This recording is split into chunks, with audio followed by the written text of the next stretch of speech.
What's up, everybody? Damon here, and in today's gaming news, The Witcher 4 is full steam ahead. Those Xbox avatars you forgot about are being killed off, and speaking of being killed off, Prime Video has trotted out the corpse of Concord in a teaser for its secret level episode. This is your daily fix.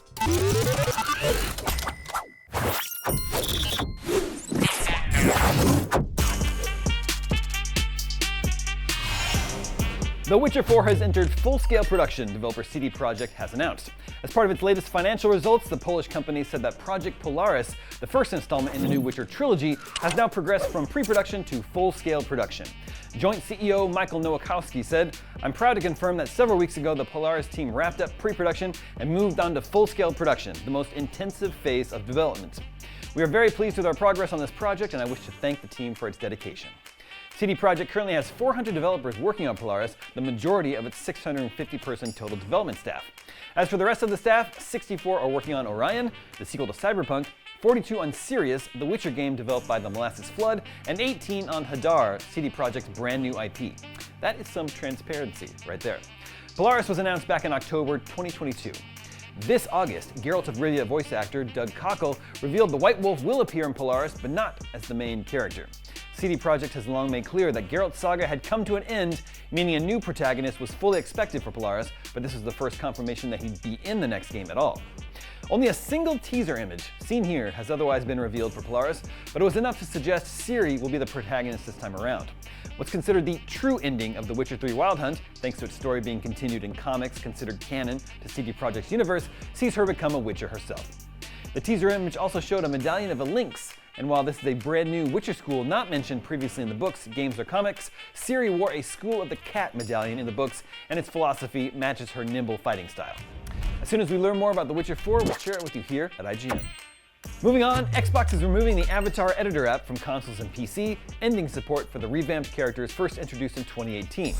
Xbox quietly announced the news on its support site over the weekend, saying the app would no longer be available starting January 9th, 2025.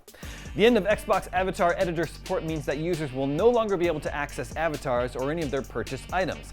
Xbox says it will refund all avatar purchases made between November 1st, 2023 and January 9th, 2025. I'm guessing that's not a lot of purchases. Xbox is specifically ending support for the avatars introduced as part of the Avatars update back in 2018, which were touted as more detailed, expressive, and creative than their predecessors on the 360. Xbox says it will retain support for the simpler, original avatars, which will continue to work in supported Xbox 360 games and will be accessible via the original Avatars app. In any case, avatars feel less and less important these days. In its fact, Xbox said it was ending support due to low engagement and a shift in focus toward delivering other player experiences, noting that players can still personalize their experience with dynamic backgrounds, profile colors, and other options. And finally today, Prime Video has released a new trailer for Secret Level, its upcoming video game-focused animated anthology series. However, this trailer focuses on Concord, which isn't exactly a video game anymore. Concord has gone down as one of the biggest flops in PlayStation history. Amid disastrously low player numbers, Sony hauled Concord offline just 2 weeks after launch. It eventually shuttered developer Firewalk and confirmed Concord would not return. It was an ambitious project that was expected to attract a large audience. Instead, it launched to tepid reviews and low interest, prompting PlayStation to pull the plug soon after. One estimate suggested it only sold around 25,000 copies.